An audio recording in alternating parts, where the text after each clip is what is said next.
अयोध्या में श्री राम मंदिर के लिए 500 साल का संघर्ष अब सार्थक हो गया है, किंतु इस राम मंदिर की नींव में समर्पण, त्याग, बलिदान और सामाजिक चेतना के उद्घोष की अनकही कहानियां दबी हैं।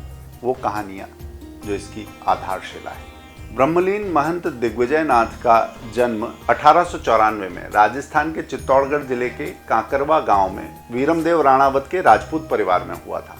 करीब 7 साल की उम्र में वो घर छोड़कर एक नाथपंथी योगी के साथ चल पड़े, जो उन्हें गोरखपुर में गोरखनाथ मठ ले गए। दिग्विजय नाथ मठ में ही पले बढ़े और कॉलेज की पढ़ाई गोरखपुर के सेंट एंड्रयूज कॉलेज से पूरी की। 1920 में उन्होंने समाज की मुख्य धारा का नेतृत्व करने का निर्णय लेते हुए राजनीति में प्रवेश किया और सामाजिक स्वतंत्रता के अगुवा के तौर पर स्वतंत्रता आंदोलन में बड़ी भूमिका निभाई। आज़ादी की ये जो लड़ाई थी, उसके साथ ही आध्यात्मिक यात्रा भी जारी थी। 1932 में उन्होंने नाथ परंपरा में दीक्षा ली और 1935 में गोरखनाथ मठ के गोरक्ष पीठाधीश्वर बने। इसके साथ ही मठ राम मंदिर आंदोलन का एक अहम केंद्र बन गया। ये वो केंद्र था जहां राम मंदिर की लड़ाई कैसे लड़ी जाएगी, इसकी एक शुरुआती रणनीति तैयार हुई। 1937 में महंत दिग्विजय नाथ हिंदू महासभा में शामिल हो गए। इसके बाद आंदोलन को और तेज करने की दिशा में उन्होंने हिंदू समाज को एकजुट करना शुरू किया। इस मुद्दे पर समाज का प्रबोधन किया। स्वतंत्र भारत में राम जन्मभूमि को मुक्त कराने की मशाल महंत दिग्विजय नाथ जी की अगुवाई में इसी मठ में प्रज्वलित हुई।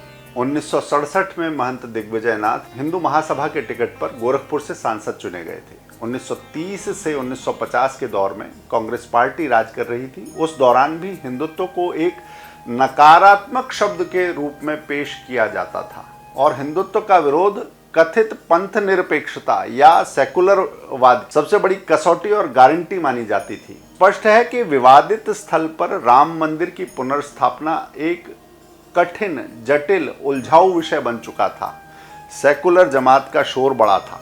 ऐसे समय में गोरक्षपीठ के तत्कालीन पीठाधीश्वर महंत दिग्विजय नाथ जी ने सड़क से लेकर विधानसभा और संसद तक हिंदुत्व और राम मंदिर की बात सबके सामने पूरी दृढ़ता से और पूरी स्पष्टता से रखी। सदियों पुराने राम मंदिर आंदोलन में वर्ष 1934 से 1949 का जो कालखंड है, ये अवधि गोरक्षपीठ के तत्कालीन पीठाधीश्वर महंत दिग्विजय नाथ के नेतृत्व के लिए जानी जाएगी।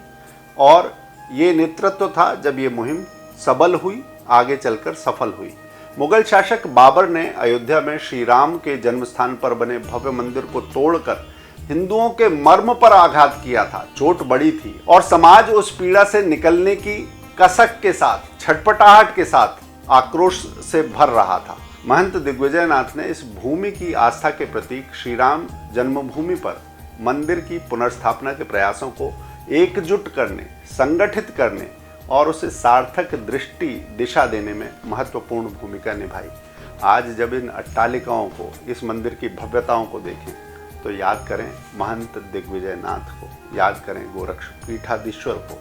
गोरक्ष पीठाधीश्वर महंत दिग्विजय नाथ उस परंपरा में अग्रज हैं जिसमें आगे चलकर महंत अवैधनाथ आते हैं और फिर उसकी अगली कड़ी इस राज्य के वर्तमान नेतृत्व से जुड़ती है, महंत योगी आदित्यनाथ। योगी आदित्यनाथ के दादा गुरु थे महंत दिग्विजय नाथ। यानी कि परंपरा पुरानी है, कसक टीस पुरानी है और आज वो कसक, आज वो संकल्प सफल हुआ है।